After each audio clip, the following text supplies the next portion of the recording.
Voilà, donc ce soir, alors juste rappeler par rapport au calendrier, ce soir nous sommes le 7 Cheshvan et le 7 Cheshvan a une particularité, surtout ici en Eretz Israël, donc c'est bien de le rappeler, c'est qu'à partir de ce soir, nous on est déjà passé à Barech Alenu.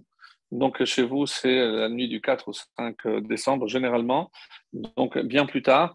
Et cette date correspond au laps de temps juste après la fête de Sukkot pour que tous ceux qui s'étaient déplacés à Yerushalayim, à Jérusalem, puissent avoir le temps de rentrer, donc juste aux contrées les plus éloignées.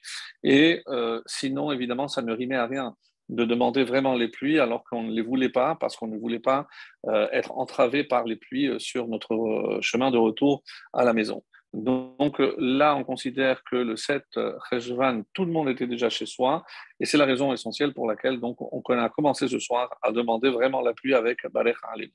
En tout cas, vous n'avez pas besoin, puisque d'après ce que j'ai cru comprendre, il pleut déjà à Paris.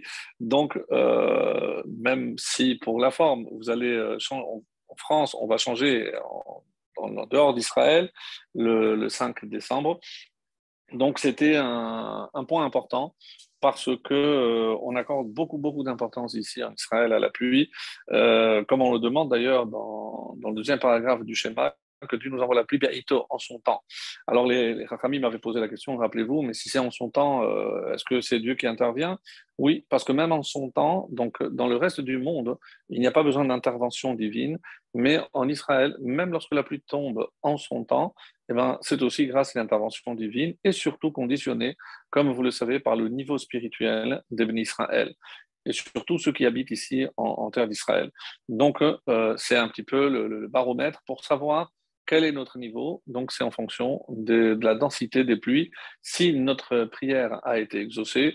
En tout cas, voilà, on a commencé ce soir. C'était juste un petit point de rappel avant de rentrer dans le vif du sujet de cette paracha tellement riche qui démarre avec l'histoire des Avot, l'histoire des patriarches. Donc, on va tourner une page dans l'histoire de l'humanité et il est bon peut-être de rappeler, comme le fait d'ailleurs le Pirkei Avot, Pirkei Avot, donc le Maxime des Pères, dans le chapitre 5, voilà ce qui est dit. Il y a eu 10 générations depuis Adam Arishon jusqu'à Noach, donc ça on aurait pu le compter, afin de proclamer l'étendue de sa longanimité. Autrement dit, pour montrer la bonté d'Hachem, il aurait pu punir tout de suite, mais il a attendu 10 générations. Donc, c'est pas simplement parce que nous, on ne sait pas compter les générations, mais c'est pour montrer, pour mettre en valeur, comme c'est marqué en hébreu, Kama erech apayim lefanav, donc comment Hachem est longanime. En effet, toutes les générations qui se succédèrent ont attisé la colère jusqu'au point où il a amené sur eux, comme c'est marqué, et mehamaboul, les eaux du déluge. Donc ça, c'est dans la Mishnah 2 du 5e chapitre de Avot. Il y a eu 10 générations depuis Noach jusqu'à Abraham. Comme ça, en hébreu, c'est marqué Asara Dorot Minoach ve'ad Abraham. Donc, il y a 10 générations. Et là aussi, pourquoi? Pas parce que je ne sais pas compter, afin de proclamer Erech Apayim pour montrer l'étendue donc de sa longanimité, comment Hachem est patient et ne punit pas tout de suite.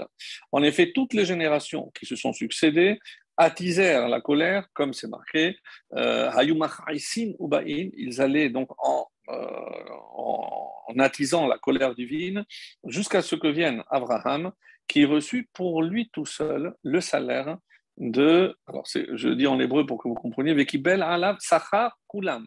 Donc la récompense qui était réservée à toutes ces générations. Donc le salaire qui devait initialement revenir à tous revient à un seul homme, c'est Abraham.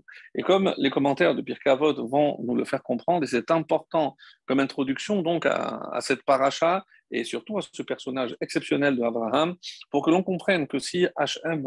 l'a choisi, c'est parce que il a mérité cette récompense. Donc à lui tout seul, il va, et quand on dit lui tout seul, comprenez bien, c'est pas un homme, mais c'est la descendance de cet homme unique. Donc alors que au départ, le projet divin, c'était pour l'humanité tout entière, donc après, il y a eu une sélection, et comme pour Noir, le seul qui a survécu à toute l'humanité, et là on peut dire que Abraham est celui qui va survivre à toute sa génération, Et on va voir donc en quoi Abraham était-il particulier. Pourquoi cette question? Parce que si on regarde le texte, on nous le présente à l'âge de 75 ans. Donc, que s'est-il passé avant? Pourquoi la Torah passe sous silence? C'est des questions qu'on avait traitées les années précédentes, mais on va le faire sous un nouvel angle cette année, Bezrat Hashem. Donc, pour quelle raison donc, la Torah passe sous silence, je disais, tous les hauts faits de Abraham, comment on en est arrivé à choisir cet homme parmi tous les autres, qu'est-ce qu'il avait de particulier? Et comme si Pirkei Avot, qui n'a pas du tout cette vocation d'expliquer ou de commenter, mais tout de suite après, on nous dit, c'est à 10 épreuves que fut confronté Abraham Avinu. Donc, c'est intéressant, surtout qu'il y a ici un point important. Asara Nisyonot Nasa Avraham Avinu. Et ici, entre autres, le Gaon de Vilna et d'autres commentaires nous disent, jusqu'à présent, on a dit, par exemple, de Noach jusqu'à Abraham. On n'a pas dit Abraham Avinu. Quand est-ce qu'on dira Abraham Avinu, quand est-ce qu'il va mériter ce titre de Avinu, notre père? C'est au moment où il va être soumis à ces 10 épreuves. C'est de là donc on comprend que s'il a mérité le fait d'être appelé Avinu, notre père, notre patriarche, on peut dire, c'est grâce justement à ces 10 épreuves. Mais là aussi sur ces 10 épreuves, donc on ne va pas toutes les commenter, mais on va commenter la première qui est citée donc dans notre paracha, Lech Lecha. Comme vous le savez, il y a plusieurs avis concernant comment compter. Alors, comme la Mishnah est évidemment irrévocable, donc la Mishnah parle de 10 épreuves, donc il y a 10 épreuves. Mais vous savez qu'il y a plusieurs avis et tous ne sont pas d'accord comment on compte ces 10 épreuves. 10 sur le nombre, il n'y a personne qui va discuter. Mais comment on les compte? Alors, c'est vrai que le Midrash nous dit que la première a commencé par l'Ech Lecha et la dernière, c'est par l'Ech Lecha. Quelle est la dernière à ce moment-là? C'est la Hakeda, lorsque Dieu va demander d'immoler son fils Yitzhak. Donc, il faudra que je trouve entre l'Ech Lecha, le début de notre paracha, et la fin de la paracha de la semaine prochaine. Donc, il faudra qu'on trouve à l'intérieur les 10 épreuves, en commençant par la première et la 10e. Tout le monde n'est pas d'accord. Pourquoi? Parce qu'il y a des événements qui ont précédé, qui ne sont pas cités. Et pour certains de nos maîtres, ils considèrent que oui, ça faisait partie des épreuves, même si elles ne sont pas mentionnées par la Torah. La majorité, donc évidemment, maintiendra que pour les compter, il faut que ça fasse partie de la Torah. Alors, ce qui est intéressant, donc je vais ici donner un premier avis qui est cité par Rabbi Ovadia bar Tinora, le commentateur le plus important de la Mishnah, et il nous dit, en voici le détail, donc les 10 épreuves. Il s'agit de l'épreuve dite de Ur-Kasdim, où il fut jeté par Nimrod dans une fournaise ardente. Donc on voit bien ici que Rabbi Ovadia bar Tinora n'est pas d'accord, par exemple, avec Rambam, ou qui ne compte pas donc cette première épreuve parce qu'elle n'est pas mentionnée directement dans la Torah. Lorsque Hachem le somma de quitter sa terre natale en lui disant « Va pour toi, l'Ech Lecha, de ton pays natal ». Donc la deuxième, et donc non pas la première comme pour d'autres, la deuxième épreuve, c'est donc l'Ech Lecha. Et attention, et on va y revenir parce que c'est pas très compréhensible, je vais vous dire. Et comme ça, vous commencez déjà à réfléchir. Qu'est-ce que Dieu lui dit? Va pour toi, va dans ton intérêt, pour ton bien. Vous regarderez Rachi avec plus de détails. Et qu'est-ce que Dieu lui promet? Un grand nom, une grande descendance, une grande richesse. Très sincèrement, si on vous promettait, eh ben, si tu vas en Australie, moi je te garantis que tu vas être riche, tu vas avoir une grande descendance, ben, ça va être un peu difficile de se trouver en Australie ou au Canada, mais s'il y a une récompense au bout, c'est sûr que... Alors, en quoi c'était une épreuve? S'il y avait une telle récompense, comment imaginer que c'était une épreuve? Donc ça, c'est la question à laquelle on va essayer de s'atteler par la suite. Troisième épreuve, lorsqu'il fut confronté à la famine qui l'obligea à s'exiler en Égypte. Alors que Dieu lui dit, va en terre de Canaan, à peine il arrive, et il y a une famine qui s'est déclarée. Curieusement, les commentaires nous disent que c'est la première fois qu'il y a eu une famine aussi importante, même s'il y a eu des moments difficiles. En tout cas, en terre d'Israël, c'est la première famine qu'il y a eu en terre de Canaan et qui était extrêmement forte. Alors, est-ce qu'il a bien fait de partir? Il aurait dû partir, il aurait dû rester et affronter la difficulté. Donc là aussi, les avis sont partagés. En tout cas, c'est considéré comme une épreuve. Quatrième épreuve, lorsque Sarah fut prise dans la maison de Pharaon. Donc, elle a été séquestrée, même si, Baruch Hashem, intervention divine, il ne s'est rien passé, mais le fait qu'Abraham a été soumis à cette dure épreuve, donc c'est la quatrième. Cinquième, la guerre qui va l'obliger à lutter quasiment seul, comme nous allons le voir par la suite, contre les 4 rois qui emprisonnèrent le neveu Lot. Donc c'est la fameuse guerre entre les 4 rois contre les 5. Et même si on a dit qu'il avait 318 soldats, Chanichav, et d'après un autre avis, lorsque Avraham Avinu les a convoqués, leur a dit, écoutez, on va livrer une bataille, donc ceux qui pensent qu'ils n'ont pas assez de mérite, qu'ils ne viennent pas. On dit qu'il est resté tout seul avec Eliezer. Et ils sont allés tout seuls. Donc c'est une bataille. C'est pour ça que ici le commentaire dit quasiment seul. C'était lui et Eliezer contre tous les autres rois. Et on va aussi parler de ces fameux rois et de cette guerre qui nécessite qu'on s'y attarde parce qu'on n'a pas eu l'occasion d'en parler les années précédentes. Donc cette année, on va le faire avec un peu plus de détails. Sixième épreuve, c'est l'épisode de l'alliance entre les morceaux, ce qu'on appelle en hébreu Brit Bet Avetarim, où on va révéler à Abraham que sa descendance sera esclave.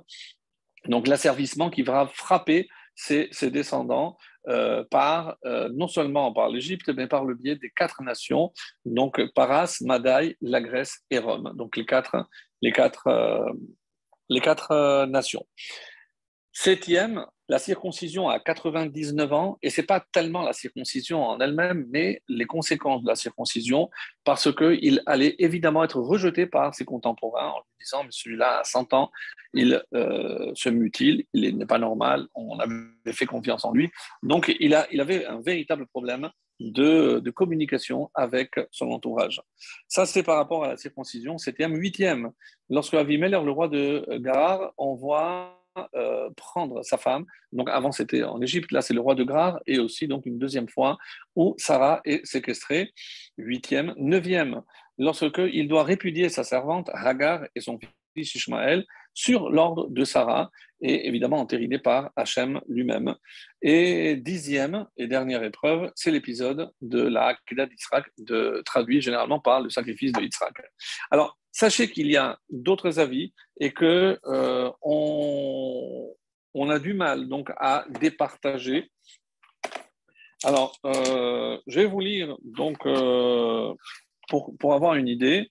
Donc, Rambam, comme je disais, lui, il considère que la première épreuve, c'est l'Echlecha. Je vais le faire vite. La deuxième, c'est la famine. Donc, il y a des similitudes. Troisième, c'est l'enlèvement de Sarah en Égypte, la guerre contre les 4 rois, le mariage avec Agar après avoir perdu l'espoir que Sarah puisse tomber enceinte. Donc, c'était pour lui, évidemment, un pas difficile. Il faut savoir qu'Agar aussi a refusé dans un premier temps. Sixième, le commandement de la circoncision, ça comme on l'a vu. L'enlèvement de Sarah par Avimelech, le roi de Grar, ça aussi. Le renvoi de Hagar, l'ordre de renvoyer Ishmaël, donc on considère que ces 2 épreuves, d'après Rambam, séparées, et la Hakeda, le ligotage littéralement, c'est la 10e. Donc ça, c'est d'après le Rambam. Alors, ce qui est intéressant, et je termine juste par cet avis, c'est celui de Rashi. D'après Rashi, donc Abraham doit se cacher pendant 13 ans, et c'est très original parce que ça, on n'a pas entendu. Donc, même avant la fournaise ardente, donc par rapport à ce que le texte passe sous silence, Rashi en déduit 2 épreuves. Donc, la première, c'est qu'Abraham doit se cacher pendant 13 ans parce que Nimrod cherchait à le tuer. Deuxièmement, lorsque Nimrod jette Abraham dans la fournaise ardente, et il y a là-bas une discussion extrêmement intéressante parce que Nimrod dit, mais comment tu peux servir le feu alors que l'eau peut éteindre le feu? Ah, tu as raison. Alors je vais adorer l'eau. Mais l'eau vient des nuages. Donc, ah, tu as raison. Donc, je vais adorer les nuages. Mais les nuages, c'est le vent. Et le vent, c'est une force supérieure que j'appelle Dieu. Donc, il a dit, toi, tu es dangereux. Donc, je reviens au feu et on va voir si toi, tu es capable d'éteindre le feu. Je vais te jeter dans la fournaise ardente. Ça, c'est la discussion qui est rapportée dans les Midrashim. En tout cas, troisième épreuve, c'est l'Echlecha. Donc, d'après Rashi, c'est la troisième et non pas la première, comme pour Rambam. Quatrième, à peine arrivé, il est contraint de quitter à cause de la famine. Cinquième, lorsqu'elle est enlevée, Sarah est enlevée par les envoyés du Pharaon. en Égypte, les rois capturent Lot et Abraham doit livrer donc une guerre pour le sauver, pour le récupérer. Dieu annonce à Abraham que sa descendance sera asservie à 4 empires, c'est les Brit Ben Abetarim, ça comme on l'a vu avant. À un âge avancé, on lui demande de se circoncire, de circoncire son fils. 8e épreuve. 9e épreuve, le fait d'en envoyer Ishmaël et Agar, c'est une seule épreuve, et pas comme Rambam qui sépare en deux. Et il reçoit l'ordre donc de sacrifier Yitzhak. Donc ça, c'est pour avoir encore une fois une vue d'ensemble et pour montrer à quel point on peut diverger même au sujet de ces 10 épreuves. Mais encore une fois, comme vous le constatez, tout le monde est d'accord sur le nombre de 10, mais c'est juste expliquer quels sont ces 10. Alors, je reviens donc à ma question initiale et pour essayer de comprendre pour quelles raisons la Torah ne nous présente pas le personnage de Abraham. Alors, la seule présentation qui est faite, je vous le rappelle, c'est précisément la fin de la paracha de la semaine dernière, donc de Noach, où on nous présente très rapidement le personnage de Abraham en nous disant Vaikar Terah et Abraham Beno. Donc Terah a pris son fils et Abraham, et le Lot, le fils de Haran, qui était mort, et son petit-fils, et Sarai, l'épouse de Abraham, son fils, et ils sortirent avec eux d'Urkazim pour aller vers le pays de Canaan, et ils arrivèrent à Haran, et ils s'y installèrent. Les jours de Terah furent de 250 ans, et Terah mourut à Haran. Donc, Haran, s'il est à Haran, donc maintenant on lui demande de tout quitter. Et entre la fin de la paracha de Noach et le début de l'Ech Lecha, donc il y a évidemment des événements qui se sont déroulés dont on ne connaît pas le détail à travers la Torah écrite, mais uniquement la Torah orale à travers les Midrashim. Puisque le début de notre paracha, et on le dit clairement, Vayelech Avraham, etc. Avraham ben Chamesh Shanim veshivim Shana. Donc, il est âgé déjà de 75 ans, quasiment la moitié de sa vie. Donc, qu'est devenue la première moitié de sa vie? Ça, c'est une question qui va occuper énormément tous nos commentateurs parce que on voudrait savoir pour quelle raison la Torah ne veut pas nous parler de la jeunesse ou de l'enfance de Noach. Est-ce que c'est pour garder le mythe, comme certains ne vont pas évidemment s'empêcher de dire, ou alors il y a évidemment une raison beaucoup plus profonde.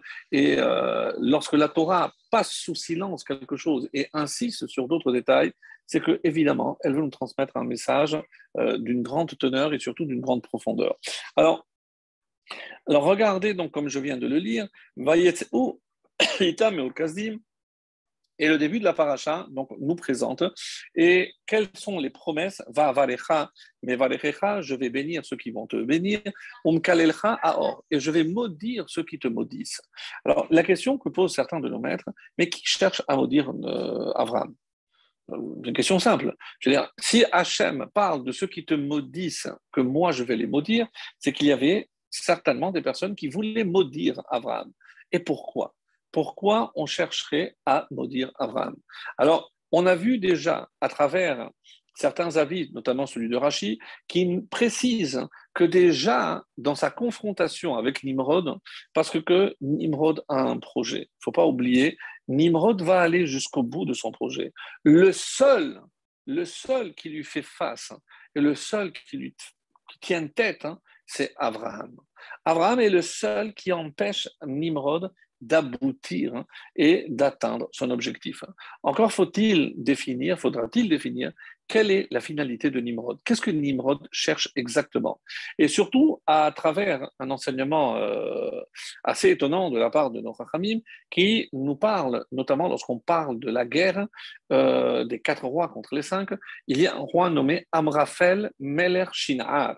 Shinar, on connaît parce que c'est là où on a construit la tour de Babel. Donc, mais Amraphel, qui est-il? Les Chachamim, dans la Gemara, affirment que Amraphel, c'est Nimrod. Donc, le voilà encore mêlé à cette guerre, à cet enlèvement de Lot.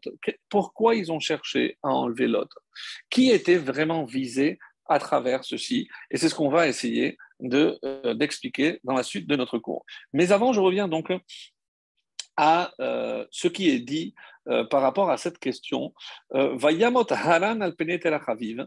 Donc, dans la Pesikta Zutra, donc un texte midrashique, on nous dit Adrata lomet ben lifne ha'av, veze lemet met. Donc, la première fois que la texte nous dit, puisque lorsque vous regardez chaque fois que la Torah parle de la mort de quelqu'un, c'est la mort du père pour laisser la place au fils. C'est la première fois dans la Torah où on voit que le fils meurt avant le père. Et c'est qui ce fils? C'est le frère de Abraham, le petit frère de Abraham, c'est Haran. Haran, donc, et on dit, mais comment est-il mort? Est-ce qu'il n'y avait pas de maladie à l'époque? Donc, comment se fait-il? Là encore, la Torah ne parle pas, ne donne pas de détails. Et, ce qui est intéressant, donc quand j'ai posé la question, mais qui veut maudire? C'est le Ramban Nachmanide qui dit Lama barach mehem Avraham lalechet Artsakenan. Pourquoi il s'est sauvé à Artsakenan? Et la réponse se trouve, une des réponses possibles, c'est dans Moreh Nevuchim, le guide des égarés, au chapitre, le portique 3, paragraphe 29, chez Ayou Mekalelin Mevazinoto, parce qu'il le maudissait et il l'humiliait. Donc il faut savoir que pendant cette génération, énormément de gens méprisaient, humiliaient et maudissaient Abraham. Pourquoi? Il le tenait pour responsable de la mort de son petit frère. En effet, que s'était-il passé, rappelez-vous? Lorsque Nimrod décide de le jeter dans la fournaise ardente, Haran, qui était un des élèves de son grand frère, parce qu'il le suivait partout, il était vraiment son plus fidèle, on va dire, élève, et donc il a dit, si jamais Abraham sort indemne du feu, alors moi aussi je me jette. Ce qui est très étonnant, c'est qu'on connaît la suite, Abraham est sorti indemne, mais lorsque Haran s'est jeté, malheureusement, il est mort. Il est mort brûlé. On dit pourquoi, alors qu'il était bien intentionné, mais parce qu'il ne s'est pas soumis de manière inconditionnelle comme son grand frère. Donc il a dit, s'il sort indemne, alors je le fais. C'est-à-dire, il n'était pas convaincu, ou assez convaincu. D'après le Harizal, dans nos explications assez profondes, on nous dit que Haran va se réincarner chez quelqu'un d'autre qui comporte les mêmes lettres que Haran, c'est Aharon. Et donc, Aharon, donc on le parlera certainement plus tard, mais on dit que Aharon était la réincarnation de Haran avec le Aleph supplémentaire. Bon, ça, on va laisser pour le reste. Alors, voici la discussion qui est rapportée dans le Midrash Rabbah entre Abraham et Nimrod. Alors, Nimrod, Amar l'Abraham, Ishtachavé laesh, prosterne-toi devant le feu. Amar lo Abraham, Yoter tov yishtachavot lamay. Je ne comprends pas. C'est ce que j'avais dit tout à l'heure en citant le Midrash, c'est le Midrash Rabbah. Mais si les eaux éteignent, alors il dit Yishtachaveh lamayim, alors prosterne-toi devant l'eau. Mais l'eau, c'est l'ananim, c'est les nuages. Amar lo ishtachaveh lananim. Alors d'accord, alors prosterne-toi devant les nuages. Amar Avraham, mutab ishtachavot la roi. Alors je me prosterne devant le vent, puisque c'est le vent qui pousse et qui apporte les nuages. Shemefazet ananim. Amar Nimrod, devarim shen bahem mamash atam medaber. Mais qu'est-ce que tu es en train de parler vraiment des propos incongrus? Qu'est-ce que tu es en train de raconter? Ani eni mishtachaveh el ala esh. Tu vois que tu fais n'importe quoi. Moi, je ne me prosterne que devant le feu. Ve'ari, et la preuve, c'est que moi, je vais te jeter dans la fournaise ardente. Et c'est ce qui est rapporté dans Sanhedrin, dans page 95. Comme Abraham avait déjà propagé, à disséminer donc ce message d'un Dieu unique, contrairement à tous ceux qui étaient le monde bien pensant de son époque, donc il était un élément perturbateur. Et de ce fait, donc, on a cherché à l'éliminer. Lorsqu'ils ont su qu'il allait être jeté dans la fournaise ardente, c'était un moment de grande joie pour cette génération qui s'est dit, oulala, là là, ben comme ça on va finir avec ce perturbateur. Et ils sont venus voir comment il était jeté dans le feu. Imaginez donc l'étonnement de toute cette génération, Nimrod en tête, lorsqu'ils l'ont vu marcher paisiblement dans le feu sans que les flammes puissent l'atteindre. Donc c'est la preuve, on dit que c'était l'ange Gabriel qui l'a protégé, Donc, en tout cas, le roi Nimrod est resté, évidemment, et époustouflé, mais, et c'est ça ce qui est étonnant, ça ne l'a pas fait changer d'avis. C'est-à-dire, quand il voit qu'un homme est capable de maîtriser le feu, et que cet homme prétend qu'il y a quelque chose.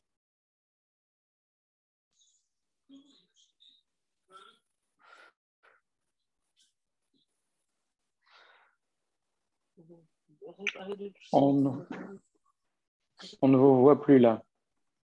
Ah, pardon. Comment imaginer que Nimrod, devant une telle évidence, il ne se rende pas. Il aurait dû avouer, puisque là, c'était clair. Et ça, c'est pour montrer donc la cécité de cette génération avec Nimrod à la tête. Donc, on devra s'attarder pour essayer de comprendre pourquoi Nimrod, quel était le but recherché par Nimrod. Et vous allez voir certainement des révélations assez étonnantes ce soir concernant le projet de Nimrod. Mais on laisse par la suite. En tout cas, Ramban vient, Nachmani dépose une autre question. Je ne comprends pas parce que dans cette paracha, on n'a pas expliqué grand-chose. Quoi? Pour quelle raison? Qu'est-ce qui a motivé Hachem demander à un homme de 75 ans qu'on ne connaît pas, puisqu'on ne l'a pas présenté, on sait juste qu'il a suivi son père et qu'il a perdu son frère, c'est tout ce qu'on sait de lui. Et on lui dit, et Dieu va lui promettre des bienfaits, la richesse, chez Baolam. Donc quelque chose qu'il n'a jamais promis ni accordé à aucun être humain avant Abraham.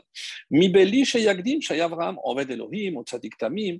Même pour Noah, on a fait une introduction. Tzadik Hayab et Dolotav, donc Ishtamim. Donc on nous a présenté ses qualités, ses vertus, alors qu'ici, il n'y a rien sur Abraham qui justifie le choix que Hachem porte sur lui. Donc, et ça, véritablement, donc ça nous laisse un petit peu étonnés, ou alors pourquoi, encore une fois, la Torah passe sous silence. Et la preuve, comme Rashi l'a fait, c'est que deux parmi ces 10 épreuves ne sont pas mentionnées. Donc, le fait d'avoir dû se cacher 13 ans devant Nimrod, parce qu'il cherchait à le tuer, et lorsque, enfin, il se fait attraper, il est jeté dans la fournaise ardente. Donc, ces deux épreuves ne font pas partie du texte écrit. Entre la fin de Noir et le début de l'Ech Lecha, il y a énormément d'événements qui se sont passés, mais dont la Torah n'a pas estimé qu'il fallait relater ceci à l'intérieur de la Torah écrite. Et c'est le Midrash qui va compléter toutes ces lacunes, et c'est grâce donc à ces Midrash, ces différents Midrashim, que nous savons ce qui s'est passé. Mais la question reste entière. Pourquoi on n'a pas voulu parler de Abraham avant cet âge de 75 ans? Et alors, une des réponses qui est proposée, c'est celle du Rabbi Lubavitch dans l'Écouté Sichot, qui nous dit, et je pense que c'est très riche parce que, encore une fois, il ne s'agit pas simplement de venir répondre à une question comme on pourrait l'imaginer. Ce que l'on recherche ici, c'est ce qui fait d'Abraham sa spécificité, et mes amis, c'est ce qui fait d'emblée notre spécificité à nous tous, puisque nous sommes descendants d'Abraham. Si Abraham a été choisi, c'est avec ses descendants, donc c'est que nous portons aussi quelque part cette particularité de notre premier patriarche qui est Abraham. Alors, que s'est-il passé? Et voilà ce qu'il est rapporté. À Torah Madgisha, dans l'Écouté Sichot du Rabbi Lubavitch. À Torah Madgisha, Etzel HaYehudi Harishon. Regardez comment est appelé Abraham le Yehudi Harishon. C'est le premier juif. Alors vous allez me dire, évidemment, c'est anachronique. Pourquoi? Parce que Yehudi vient de descendant de Yehuda. Yehuda n'est même pas encore dans les papiers, en tout cas pas dans l'histoire. Oui, mais on a bien compris que c'est ce qui définit non seulement l'hébreu, comme on a tendance à l'appeler Abraham, mais le vrai juif. Parce que nous, on s'identifie à Abraham et on l'appelle Avinu, notre père, c'est parce qu'un père transmet l'essentiel à son fils, à ses descendants en général. Donc, d'après le Rabbi Lubavitch, qui nous dit, à Torah Madgisha Etzel Yehudi Harishon, cette appellation merveilleuse, c'est le premier juif, en parlant d'Abraham. Chez ha-yichudiyut shelo betor Yehudi. Quelle est donc sa spécificité en tant que juif?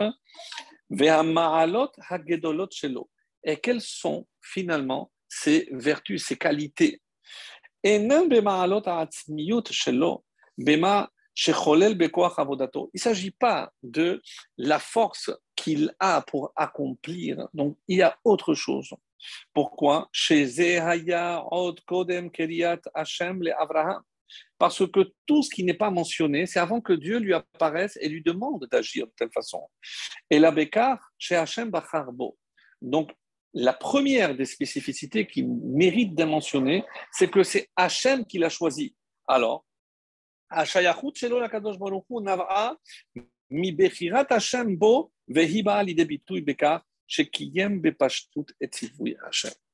Et là, mes amis, vient la réponse, je pense, la plus simple, la plus profonde, concernant tout ce qu'Abraham a fait avant et tout ce qu'Abraham va faire à partir de l'Ech Lecha. Autrement dit, de quoi s'agit-il? Pourquoi Abraham était prêt à se jeter dans la fournaise ardente? C'est pour aller au bout d'un idéal. Donc, il croyait en quelque chose et il était prêt à mourir pour cet idéal. Mes amis, ça, non seulement à l'époque d'Abraham, mais toutes les générations jusqu'à nos jours, il y a des gens qui ont été capables de mourir pour un idéal. Donc, Abraham n'a rien de particulier par rapport aux autres. Donc, pourquoi maintenant on le cite? Et c'est ce qui est dit quand Dieu lui dit Lech lecha me'artzecha. Donc, c'est la première fois que Dieu donne un ordre à Abraham et comme va le dire le texte par la suite, il a fait Ka'asher Tziva Oto Elokim. Et s'il le fait, c'est pas dans un but intéressé, parce qu'on aurait pu se dire, qui ne l'aurait pas fait? Si on a une telle promesse de récompense, eh ben, c'est sûr qu'on est prêt à faire des sacrifices, à tout laisser tomber pour aller, même pas, on ne sait même pas où il va. Et là, vers la terre que je t'indiquerai, je ne sais même pas où je vais, mais Hachem m'a dit de partir, je pars.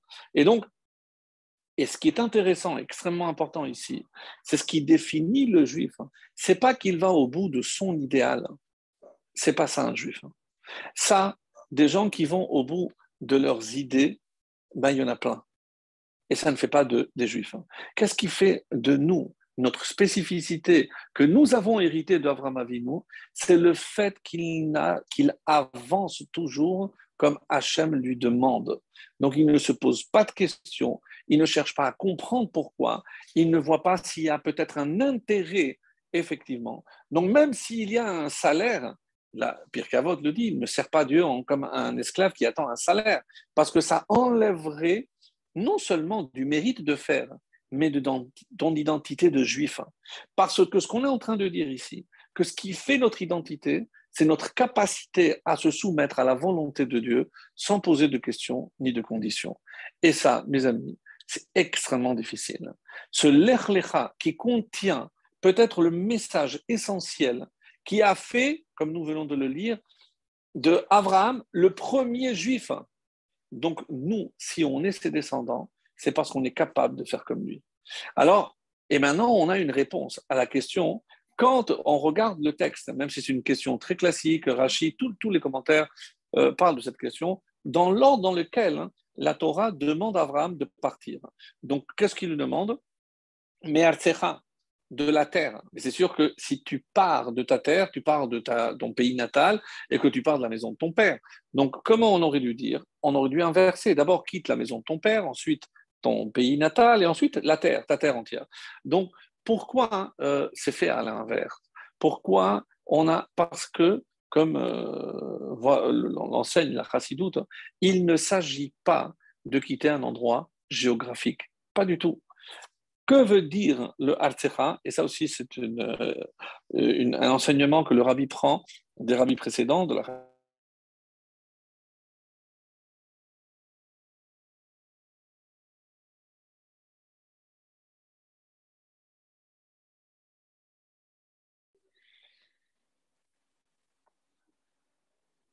Est-ce que tout le monde m'entend maintenant? C'est c'est bon? bon. Parfait. Super. Bon, désolé pour ces petits incidents techniques. C'est le Satan qui veut aussi participer.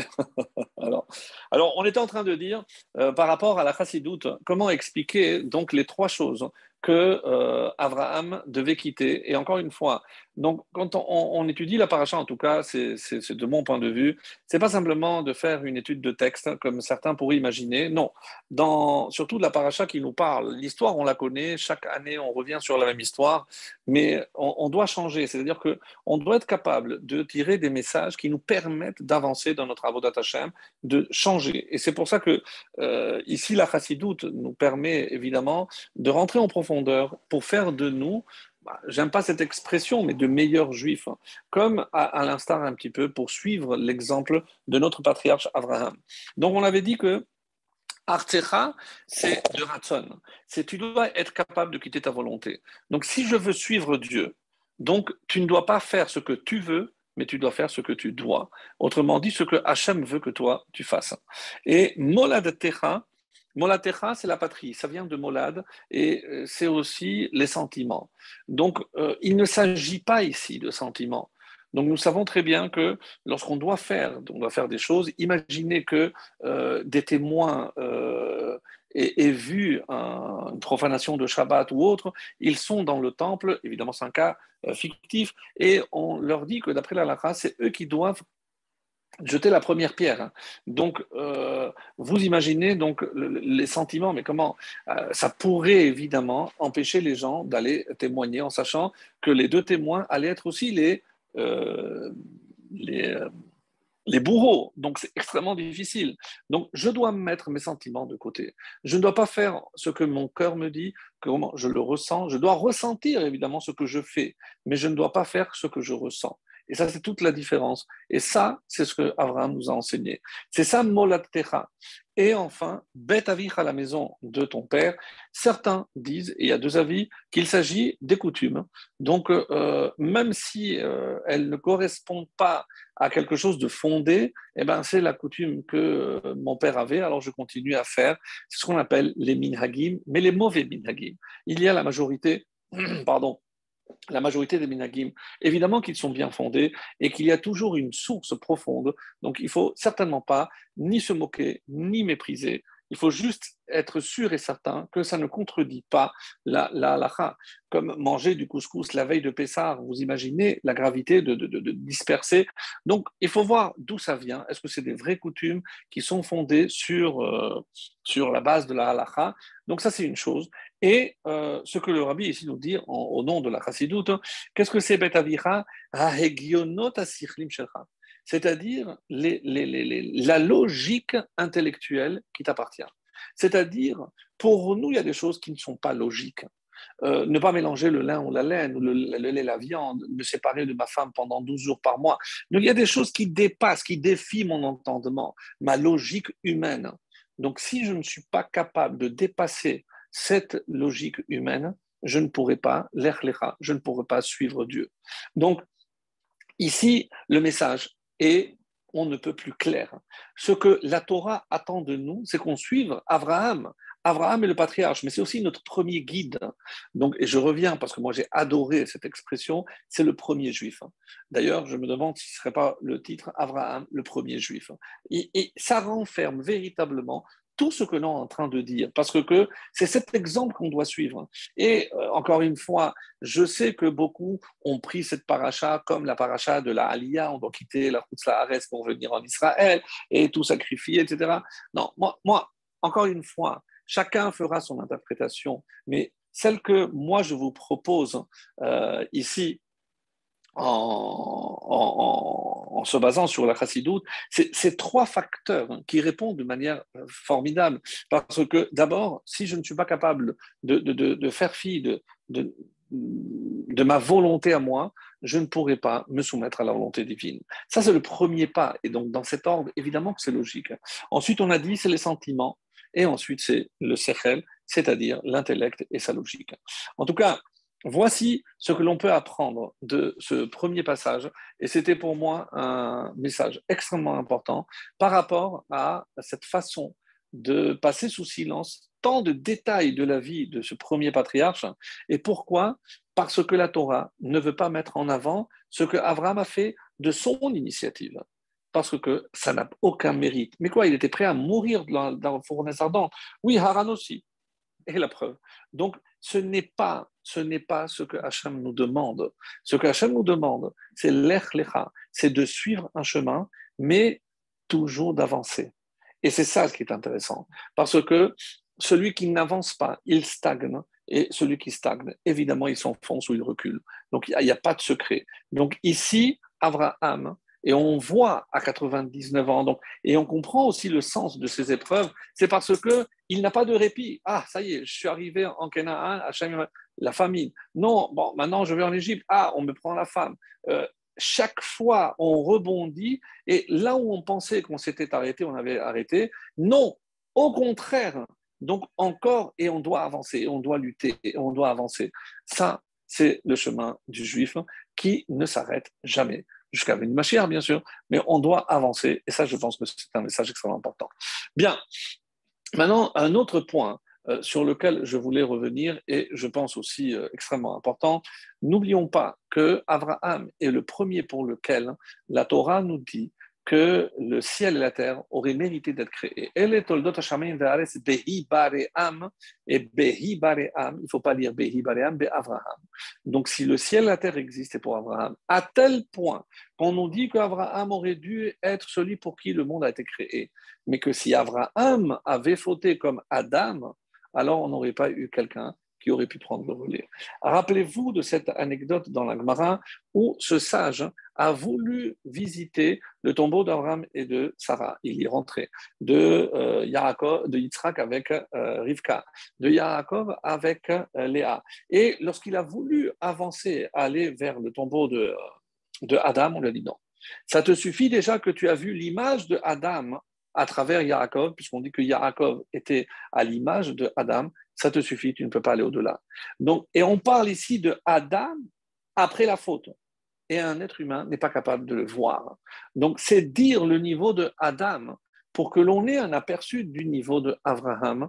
Et c'est pour ça qu'on s'identifie plus à Abraham et que c'est l'exemple qu'Abraham nous a donné qu'on doit suivre.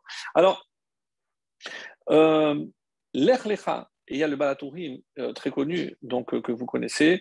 Donc ici, pourquoi deux fois? Parce qu'il y a deux galouyot. Donc je ne vais pas rentrer dans tous les détails, mais c'est quelques exemples extrêmement importants. Donc quels sont ces deux galouyot? Puisqu'on a parlé de 4 exils, oui. Mais l'exil, c'est quitter la terre. Donc on a quitté la terre à 2 occasions. C'est à Bavel, premier exil, 70 ans. Après, on n'a pas quitté puisque Perse, on n'était pas en Israël, et avec les Grecs, on n'a pas quitté la terre, on a gardé même le temple, donc ça ne compte pas. Et le deuxième effectif où on a dû quitter la terre, c'est évidemment la galoute de Édom, de Rome, jusqu'à laquelle, encore une fois, on est encore, jusqu'à présent, on est encore dans galoute Édom. Alors, maintenant, on va essayer de parler de cette fameuse guerre. Alors, comme je le disais, ce n'est pas un thème qu'on a souvent abordé, et je pense que voilà, comme on a un petit peu le temps encore, donc j'aimerais revenir et m'attarder donc sur cette partie de cette paracha qui évidemment contient énormément de détails, mais ici, je pense qu'il s'impose donc une petite explication concernant cette guerre. Donc, qui étaient ces rois? Qu'est-ce qu'ils cherchaient? Pourquoi Abraham se sent l'obligation d'aller sauver Lot alors qu'il s'était déjà séparé? Donc, Lot a fait son choix, donc il était déjà à Sédom, donc que les rois de Sodome et de Amora donc, prennent sa défense. Donc, que s'est-il passé exactement? Et encore une fois, pourquoi il se devait d'aller sauver son neveu? Alors, on peut dire, comme certains commentaires n'ont pas manqué de le faire, eh ben, c'est une sorte de responsabilité. Est-ce qu'il se sentait responsable de la mort de Haran, le père de Lot? Et c'est pour ça qu'il a pris sous son aile ce neveu pour surveiller, pour veiller sur lui. Et même lorsqu'ils sont séparés, il a dit n'hésite pas, à chaque fois que tu auras besoin de moi, je serai là pour toi. Donc, c'est comme s'il avait un engagement moral vis-à-vis de son frère défunt à l'égard de son neveu. Alors, Avant de rentrer dans le vif du sujet, il y a un verset dans le chapitre 14. Donc, je vais lire juste le verset pour attirer votre attention sur un point très, très étonnant. Alors, on nous dit, Vayikrou et Lot, donc en parlant de cette guerre, ils ont saisi Lot, Ve'et Rechusho, et tout son bien, Ben Achi Avraham, le fils du frère d'Avraham, Vayelechu, et ils sont partis, Veu Yosef Bisdom, et lui, il siégeait à Sédom, en parlant euh, de, de Lot. Alors, les Rachamim posent ici une question. Est-ce que je dis, ils l'ont pris, un tel, sa voiture, fils d'un tel? Ça n'a aucun sens. Ça n'a aucun sens. J'aurais dit, ils ont pris un tel, fils d'un tel, et tout c'est bien. Alors, regardez, je vais relire le texte, et vous allez comprendre qu'il y a ici une anomalie extraordinaire.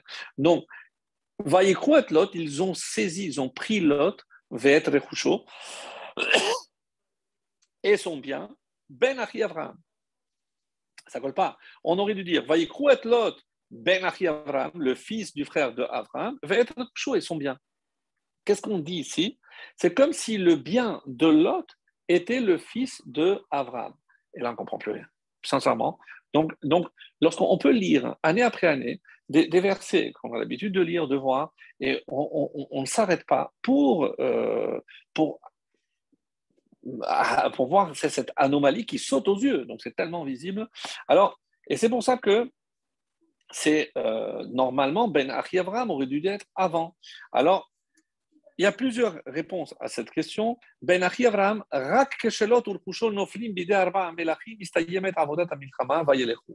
Pourquoi ils ont attendu de le saisir pour partir, comme si la guerre se termine avec l'emprisonnement de Lot, comme si le but premier avait été justement de se saisir de Lot.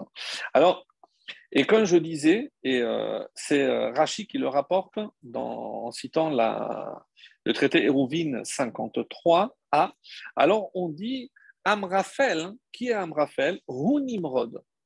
Amraphel, le roi de Shim'a, c'est Nimrod.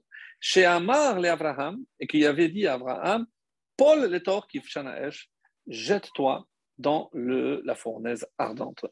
Donc on voit ici qu'il ne s'agit pas des rois inconnus. Il s'agit d'un côté, on a Nimrod, et de l'autre côté, on a les rois de Sédom et le roi de Amora, qui s'appellent, d'ailleurs, leur nom est assez étonnant, comme le dira dans Aderet Eliyahu, donc le Ben Ishraï, il nous fait remarquer que et Birsha Melech Amora, Birsha c'est le roi de Amora, et Bera c'est le roi de Sédom. Donc le roi de Sédom et Amora. Et qu'est-ce qu'il nous fait remarquer? Que Bera avec le mal, ou alors Bet Ra, il y a deux mots. Rotzeloma, il avait deux côtés, deux dimensions de mal. Echad shelo, la sienne propre, ve'echad shelancheiro, et celle de ses habitants. C'est-à-dire que les habitants étaient à l'image du dirigeant. Le dirigeant était mauvais, donc tous les habitants étaient mauvais. De la même façon, comme pour le roi de Amora, qui s'appelle Birsha, c'est Bet Recha, de méchanceté. Rotzeloma, shene rishroyot, Rishauto, Verishat, Anshiro. Donc, ils portaient très bien leur nom. Donc, c'est le Ben Ishraï dans Aderet Eliyahu. Nous fait remarquer ici que même le nom est révélateur donc, de l'essence de chacun et par rapport même, donc s'il est roi, comment par rapport aussi aux habitants. Donc, pour répondre à cette question, il y a un Zohar que je vais vous lire très rapidement, et qui nous dit la chose suivante. Vayikrou et Lot ve'etrechusho ben Achi Avraham vayelechu. Et c'est seulement après qu'ils sont partis. Maïtama, le Zohar demande, pour quelle raison? Pourquoi ils ont attendu de prendre Lot pour partir? Begin, je vais lire en hébreu, Shekol ota milchama haïta beshelo. Parce que toute cette guerre ne visait que Lot. Donc dès qu'ils l'ont eu, ça s'est arrêté, ils sont repartis. Maïtama, alors bon, tu ne me réponds pas, mais c'est quoi la réponse? C'est quelle la raison? Begin kevan shaya Abraham motzi et bnei haolam me'avoda zara u'machnisam le'avodat hakadosh baruch. Mes amis, on a ici un Zohar extraordinaire qui nous révèle quelle est l'essence même de cette bataille. Ce n'est pas une simple bataille, ce n'est pas une guerre comme on aurait pu imaginer de territoire, c'est une guerre idéologique. Et ce que le Zohar nous révèle ici, de manière, donc on le retrouve dans d'autres explications, le Rama de Pano et autres aussi très profondes, qui nous disent que finalement, Lot n'était que l'appât. Qu'est-ce qu'il cherchait vraiment? Qui cherchait-il vraiment à attirer dans leur filet? C'est Abraham. Et comme le Zohar nous dit ici clairement, qu'est-ce qu'il cherchait? Parce qu'il sortait le monde de la Avodah Zara ou Machnisam le Avodah HaKadosh Baruch Hu. Donc, autrement dit, quel était le but non avoué de Nimrod? C'était empêcher l'humanité de se diriger vers Dieu. Autrement dit, de révéler la présence de Dieu dans le monde. Et qui était le facteur ou le vecteur de cette révélation de Dieu dans le monde? C'est Abraham. Donc, il cherchait à piéger Abraham pour l'exterminer et enfin terminer avec ce perturbateur. Et donc, c'est comme ça qu'il faut comprendre, et c'est pour ça qu'on peut lire Vaikru et Lot ve'et rechusho ben achi Abraham, que ilu amru shegama rechush, parce que finalement, n'oublions pas que Lot a aussi hérité de cette idéologie de qui? Ben achi Abraham, de Abraham. C'est-à-dire que pourquoi ils en ont voulu à Lot? Parce que quelque part, lui aussi détenait l'héritage de Abraham avec ce Dieu unique. Donc un Zohar extraordinaire. Donc on va avancer un petit peu et vous allez voir que Nimrod, vous savez avec combien de soldats, en tout cas c'est le Midrash qui nous révèle, avec combien de soldats il s'est présenté. On nous dit qu'il est venu avec 800 soldats. Ça vous dit quelque chose? Esav est venu avec 400. Nimrod avec le double, avec 800. Alors, il y a une rencontre qui est relatée dans un midrash qui n'est pas forcément connu. Et d'après le Sforno d'abord, par exemple, lui, il est dans le Pshat. Pourquoi ils ont pris Lot? Parce qu'ils savaient que Abraham avait une grande fortune et il voulait demander une grande rançon. Donc ça, c'est d'après le Pshat. Donc c'est pour ça que je ne l'ai pas mentionné, mais on voit aussi d'autres commentaires qui vont d'après le Pshat et qu'on peut expliquer parfaitement. Donc je reviens donc à ce fameux midrash exceptionnel, vraiment très très beau, qui nous dit qu'un jour, Nimrod a pris son courage et il a dit, moi je vais voir ce que Abraham fait réellement. Après avoir essayé, tenté de le tuer, etc. Donc il va dans sa tente et il le reçoit très bien, il lui donne à manger, à boire et tout. Bah, magnifique, vraiment la réputation était à la hauteur donc, de l'hospitalité d'Abraham. Et au moment où Nimrod s'apprête à quitter, il lui dit, excuse-moi, mais avant de partir, je dois te demander de me payer ce que tu me dois. Je dis, ah bon? Mais pourquoi? Parce que j'ai entendu que tout ce que tu reçois, eh ben, tu vas payer. Alors il lui dit, oui, c'est vrai, mais c'est différent pour un Dieu. Un Dieu, il doit payer. Et comme toi, tu te prétends être un Dieu, donc tu dois payer. Je dis, mais d'accord, mais pourquoi une somme aussi astronomique? Il lui a dit, non, regarde. Et il lui sort donc un carnet. Chaque fois que j'ai donné à quelqu'un, et quand je disais, voilà, avant de partir, il me disait, Dieu te le paiera. Sans rigoler. Donc Dieu te le paiera. Donc maintenant que j'ai un Dieu devant moi, eh ben, j'ai sorti toutes les factures que j'avais au retard, donc c'est à toi de payer. Alors, il dit, mais écoute, tu te moques de moi, mais qu'est-ce que c'est que cette histoire que je dis, mais c'est toi qui dis. Non, non, non, non, non. Je ne suis pas un Dieu, donc, si tu n'es pas un Dieu, alors évidemment, tu ne dois rien, mais je te demandais juste une chose. Est-ce que tu peux me faire un papier comme quoi tu écris précisément que tu n'es pas un Dieu? Alors, il était coincé. Alors, qu'est-ce qu'il a fait? Il a écrit, il a signé, le roi Nimrod avoue ne pas être un. Il a gardé ce papier. Donc, maintenant, et ce midrash que je disais, donc je n'ai pas trouvé véritablement la source, mais c'est comme ça que j'ai entendu, qu'est-ce qu'il dit? Il a pris Lot, hein, parce qu'on dit que Lot ressemblait énormément à Abraham.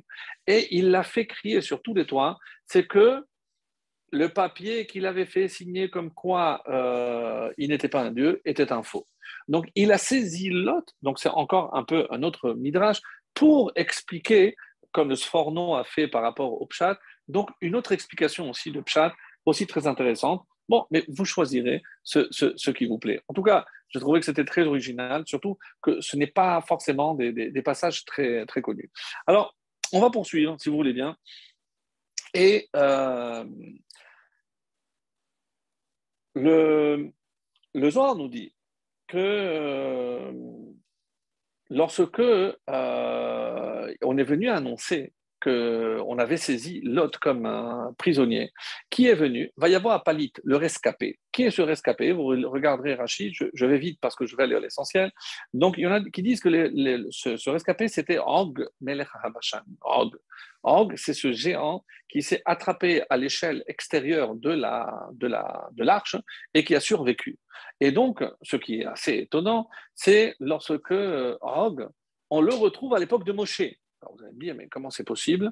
Et c'est comme ça qu'on expliquera que lorsque Og a annoncé à Abraham, lui, il a dit au monde, ne vous inquiétez pas, de toutes les façons, vous n'avez rien à craindre de Abraham, parce que lui, il va mourir avec ses idéaux, puisqu'il n'a pas d'enfant, il n'aura pas d'enfant.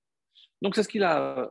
Et lorsque il a fait Beyom Higamel et Yitzhak, le jour où il a fait une fête pour Yitzhak, donc qui était là? Et c'est Og. Et tout le monde se moquait de lui. Tu nous avais dit, oui, mais bon, c'était pas prévu, je ne sais pas. Et qu'est-ce que Hachem a fait? Non. Non seulement Abraham aura un garçon, aura un fils, mais je veux que tu restes en vie pour voir tous les descendants qui descendront de Yitzhak et de Yaakov, autrement dit le peuple juif, et ce sont ces descendants qui te tueront. Et par qui a été abattu Og? Par Moshe précisément. Donc, pour montrer comment, au bout de certaines générations, Akadosh Baruch Hu règle ses comptes à tout le monde. Donc, ça, c'était pour reprendre ce point-là. Et il y a aussi un autre enseignement, dont on n'aura peut-être pas le temps de tout voir, mais quand une histoire que j'aime beaucoup et qui nous permettra peut-être de comprendre ce qui se cache dans cette bataille. Donc, j'ai dit, d'une part, qu'est-ce qui se cachait? C'est justement, on voulait porter atteinte à Abraham. Mais pourquoi Abraham? Parce que c'est lui qui allait révéler, encore une fois, la présence de Dieu sur terre. Si je vous demandais, mais aujourd'hui, comment je peux voir, à travers quoi je peux voir la volonté de Dieu ou la présence de Dieu? Donc, vous me répondrez, c'est à travers la Torah. Donc, quelque part, il voulait porter atteinte à la Torah. Et c'est comme ça, par exemple, que le Mégaléa Moukot, à la fin de Noach, alors j'ai le texte, je l'ai préparé, donc on va voir si on a le temps. Mais en tout cas, il cite les Kitvé Arizal et il dit Rechusho ben Achiv. Donc le fameux verset dont il était question déjà depuis tout à l'heure, Rechusho ben Achiv, les initiales c'est Resh Bet Aleph, c'est Rava. Rava, c'est un des maîtres du Talmud. Abaye Verava. Lorsqu'on veut parler des discussions du Talmud, on dit Ravayot, Abaye, Verava. Et pourquoi plus Rava? Parce que souvent, la halakha, en cas de discussion, de divergence d'opinion entre Abaye et Rava, donc on suit Rava. Donc ici, c'est une allusion à quoi? La Torah orale. Donc quel est ce bien auquel il voulait toucher, il voulait exterminer, il voulait porter atteinte? C'est la Torah orale. Mes amis, c'est une révélation ici de Mégalé Amoukot. Et quand il le cite, donc je l'ai mis quelque part. Donc, je l'ai mis ici de côté, avec un marque-page. Et voilà ce qu'il dit.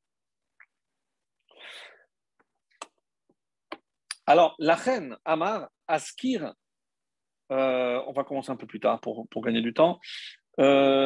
Gamken lo yuchlu Israël et ashlim Torah shebe'alpe, pour empêcher Israël de compléter la Torah orale. Ad shehayu bevavel shesham nigmar Talmud Ravashi velachen yad achalidet Abraham le Mitzrayim shehi hayta avur Torah shebichtav. Alors, il explique le Mégalé Amoukot quelque chose de profond, mais on ne va pas s'attarder. Mais il dit qu'il est question ici de deux choses. La Torah écrite et la Torah orale. Donc, la Torah écrite, c'est ceux qui sortent d'Égypte. Pourquoi il est allé en Égypte? Pour récupérer les étincelles afin de pouvoir recevoir la Torah écrite. Et par la suite, Shehaïta Avur Torah Shebirtav. Zachar Batorah Inyan Arba Melachim, Shehayu Be'emek HaMelech Shel Bavel. C'est pour ça que c'est Bavel. Et qu'est-ce qu'il y a eu à Bavel? Shehi Amuka Ve'amrafel ou Melech Bavel, Sham Zachu Israël. Qu'est-ce qu'on a reçu de Bavel? Le Talmud Bavli, la Torah orale. Les Kabel Torah Shebe'alpe, Veze Sof Sheremez, Beze, Aparasha Ve'arigat HaMelachim, Vaishma Avraham Kinishba Achiv, Ve'et Kol Rechusho Ben Achi Avraham, Shekatav Arizal, Besefer Kavanot, Shehi Rashetevot Rava. C'est-à-dire, qu'est-ce qu'il est allé récupérer Abraham? Ce n'est pas simplement Lot. Quel est ce bien qu'il a récupéré? Rava, la Torah orale. Si Abraham n'avait pas lutté pour sortir Lot, il n'y aurait pas eu de Torah orale. Et c'est pour ça, Shinar, c'est Bavel. De Bavel, on a eu la Torah orale, et de l'Égypte, on a eu la Torah écrite. Quand on parle de l'Égypte, c'est-à-dire à la sortie d'Égypte. Donc, bon, c'est plus long, mais c'était l'essentiel que je voulais partager avec vous. Parce que, encore une fois, et souvent on dit que dans cette guerre des 4 rois contre les 5 rois, est l'essentiel de toute l'histoire du peuple juif, pour ne pas dire l'histoire de l'humanité, est gardé là-dedans. Alors, j'aimerais terminer avec une autre histoire, très intéressante aussi, mais qui va nous donner encore une autre vision d'ensemble. Alors, il y a un personnage qui est très connu, qui s'appelle Eliezer. Eliezer, donc le fils de Hyrcanos. Donc Hyrcanos était l'homme le plus riche de Jérusalem ou d'Israël, avec Kalba Savoie, Tzitzit ben Kesset et Nakhlibon ben Gurion. Donc était extrêmement riche. Et son fils, Eliezer, donc avait un problème d'apprentissage. Donc, il était incapable de mémoriser. Alors aujourd'hui, on aurait appelé ça dyslexie ou peu importe. Donc, il était incapable de répéter. Donc ça, c'est quelque chose qu'on n'avait pas vu ensemble. Mais il n'avait pas de mémoire non plus. C'est-à-dire, même si je répétais 10 fois une bracha, il était incapable de la répéter. Alors, comment il faisait les brachot? Il y avait quelqu'un, donc Hyrcanos, qui avait beaucoup d'argent. Il payait des répétiteurs. Et c'est vraiment le nom choisi parce qu'il répétait Baruch, Baruch, Ata, Ata, Hashem, Hashem. Même le schéma, il était incapable de le dire. Et un jour, donc, son père a dit, écoute, j'ai dépensé déjà énormément d'argent pour tes enseignants, stop. Maintenant, tu vas aller travailler, va dans les champs, et voilà, tu prends une charrue et tu fais, et il le voit pleurer. Il lui dit, qu'est-ce que tu as? La terre est trop dure, je peux te mettre dans une terre plus meuble. Non, non, non, non, papa, moi je vais étudier la Torah. Je dis, mais tu es incapable de dire une bracha. Donc arrête. Et il continue à pleurer, à pleurer. Eliezer, c'est peut-être le personnage sur lequel on a dit le plus qu'il a pleuré. Et à tel point il pleurait, qui vient le voir? Eliyahu Hanavi. Il ne savait pas un mot de Torah. Eliyahu Hanavi lui dit, écoute, prends tes clics et tes claques et va à Yerushalayim chez Rabbi Yochanan ben Zakkai et va étudier chez lui. Il ne perd pas le temps et il va là-bas chez lui et il lui dit, je vais étudier la Torah. Très bien. Qu'est-ce que tu connais? Je connais rien. Je dis, bon, mais tu sais les brachot? Non. Tu sais le schéma? Non. Ouais, mais alors tu sais rien. C'est ce que je vous ai dit, que je connais rien. Je dis, mais écoute, c'est pas possible. Je dis, oui, c'est possible, je connais rien. Je dis, tu sais quoi? Moi, je vais m'occuper de toi. Et pendant des années, donc il a appris à lire, il a appris les brachot, etc. Et il est venu lui dire, mais moi, il a pleuré encore. Je lui ai dit, pourquoi tu pleures maintenant? Parce que je veux étudier la Torah, maintenant, c'est pas les brachot. Je lui ai dit, mais tu es incapable de mémoriser. Alors, tu sais quoi? On va étudier 2 halachot pendant une semaine. Et tu vas répéter jour et nuit la halakha. Et il y a une halakha dans le Shulchan Aruch, Manichin tefilin shel yad ala yad, shel rosh ala rosh. Donc ça, même un bébé. Donc on met les tefilines de la tête dans la tête et les tefilines du bras sur le bras. Donc, et il a répété pendant 7 jours. Et il est revenu, il lui a dit, voilà, tu les connais par cœur? Oui, je connais par cœur. Et il a répété. C'était un exploit. Alors, à un moment, donc il lui a dit, écoute, quand il est venu pour réciter, il a dit, écoute, va au fond, tu n'as pas mangé, pourquoi tu sens très très mauvais. Il a dit, viens, je vais t'inviter. Non, non, je vous assure, j'ai déjà mangé. C'est pas possible. Avec qui tu as mangé? Et il lui a donné le nom de ses camarades qui lui ont dit, mais il n'a pas étudié Rabbi Yoshua ben Hanania, comme dans Pirkei Avot, et Rabbi Yossi Cohen. Il a dit, mais on venait lui apporter la nourriture et on écoutait le matin jusqu'au soir. Il a répété le matin jusqu'au soir sans dormir, sans manger, sans rien. Alors il a dit, écoute, c'est pas possible. Et quand on a vu qu'il ne mangeait pas, on a arrêté de lui apporter la nourriture. Alors, on a voulu, donc, bon. Alors, lorsque Rabbi Yochanan ben Zakkai a vu la qualité de cet homme-là, il lui a dit, écoute, maintenant, on va commencer à étudier à partir de deux halachot, et il est devenu Rabbi Eliezer ben Urkenos. À un moment donné, Urkenos était en train de vieillir, et il a voulu partager l'héritage avec tous ses enfants, et ils ont dit, nous, on n'est pas d'accord, parce que Rabbi Eliezer, de toute façon, il n'a pas travaillé, pourquoi? Il lui a dit, bon, alors je vais aller le trouver pour le déshériter, je vais lui dire que je vais déshériter. Et il arrive, et ce jour-là, il y avait un siyum. Qu'est-ce que c'est ceci, un siyum? Et ils avaient étudié, et le Rabbi Yochanan ben Zakkai lui dit, écoute, tu sais quoi, c'est toi qui vas faire le shiur aujourd'hui. Je dis, Rav, devant le Rav, moi, je ne peux pas parler. Je dis, alors, qu'à cela ne tienne, moi, je sors. Non, mais Rav, comment vous allez sortir? Je sors, je veux que tu fasses ton shiur. Et ils ont appelé les notables, c'est un siyum, un grand banquet, tout ce que vous voulez. Les trois riches notables, Ben Tzitzit Kesed, Akdimon Ben Gurion, Kabba Bassar, tout le monde était là. Et avant qu'ils commencent à parler, on entend un carrosse arriver, etc. 8 chevaux, c'est Urkenos, waouh, Urkenos. Et chaque fois que Rabbi Yochanan ben Zakkai demandait, mais qui est ton père? Je dis, écoute, ça ne change pas. Jusqu'à un moment donné, il lui a dit, oui, je vais vous dire la vérité, c'est Urkenos. Donc, lorsqu'il a vu arriver Urkenos, et il a dit, il a accueilli, il a dit, voilà, vous asseyez à côté des notables, etc. Vous tombez bien parce qu'on va faire un chiour maintenant. Ah bon, d'accord, alors j'attendrai. Et il se lève, Rabbi Yochanan ben Zakkai. Voilà, sachez que le shiur aujourd'hui va être donné par Rabbi Eliezer ben Urkenos. Le père, il reste scotché. Ah bon, mon fils, qui est capable de faire une bracha. Et donc, lui, il sort et il fait une dracha. Rabbi Eliezer fait une dracha mémorable. Donc, c'est rapporté dans certains passages du Midrash, de la Gemara. Donc, je vais vous dire essentiellement parce que c'était ça ma conclusion. Et donc, lorsque Urkenos voit ça, il va vers son fils, il l'embrasse, il dit écoute, je voulais te déshériter, mais je vais tout te donner. Maintenant, comment tu as fait? Non, papa, je ne veux pas. Je veux pareil à mes frères. Si tu dois partager, exactement. Si tu dois partager, je veux que tu sois pareil pour tous. Et moi, je veux que la Torah est la Torah bilvad.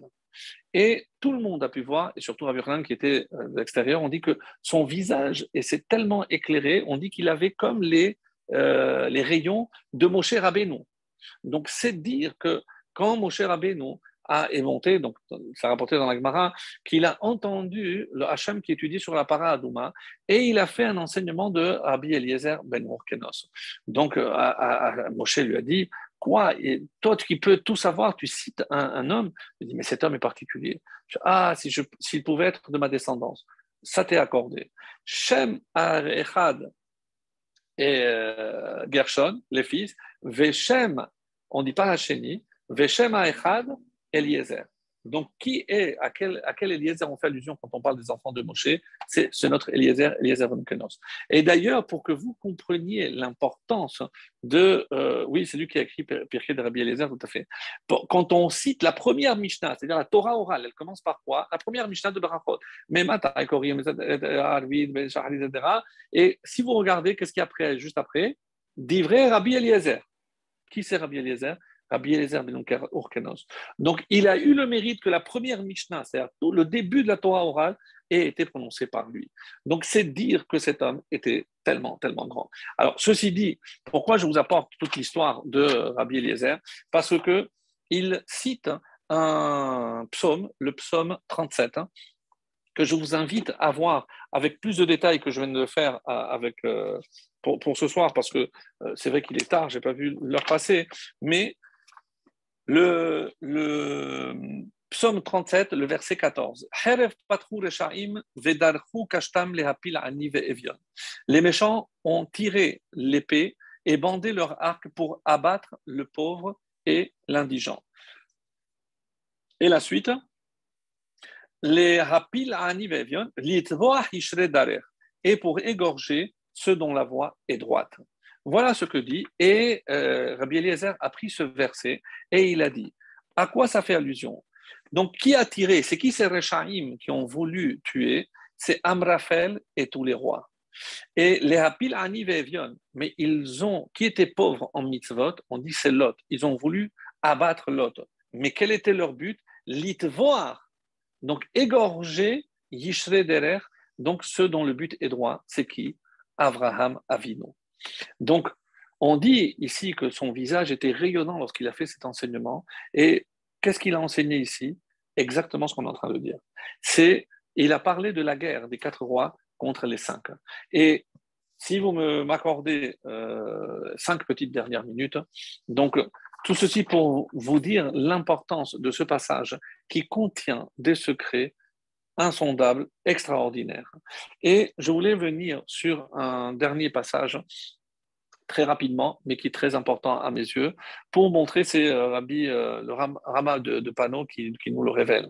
Donc, vous avez vu que Eliezer, on n'a pas parlé beaucoup de lui parce qu'on n'a pas eu beaucoup de temps, mais on dit que Eliezer était le fils de Nimrod. Et quand tout le monde a vu Abraham sortir de la fournaise ardente, on dit qu'on lui a donné des cadeaux.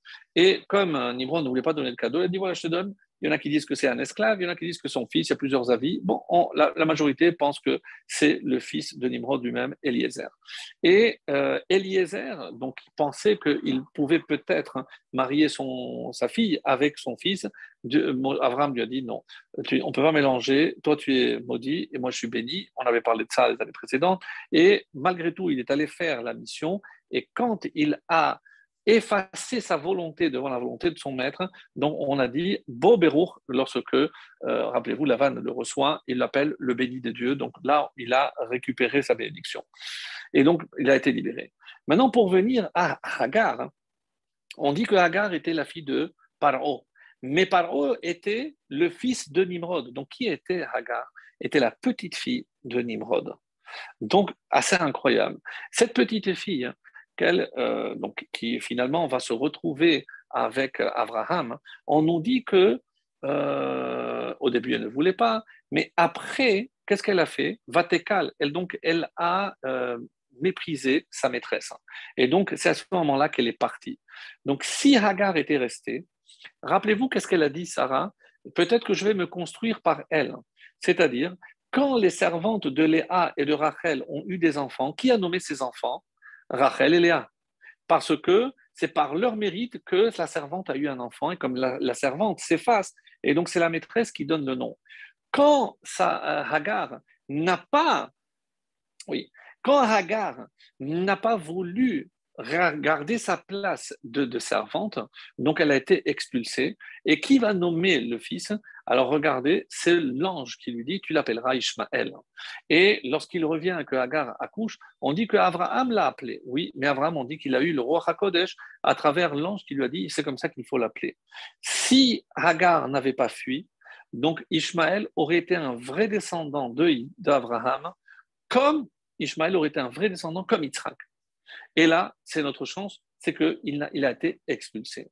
Mais comme vous le savez, donc la roue, elle tourne, et on va beaucoup plus tard, à l'époque du roi David, et on dit que le roi David est né de Ishaï. Ishaï, pour vous rappeler, est parmi les 4 qui sont morts parce qu'il fallait mourir. On dit à cause de la faute du serpent.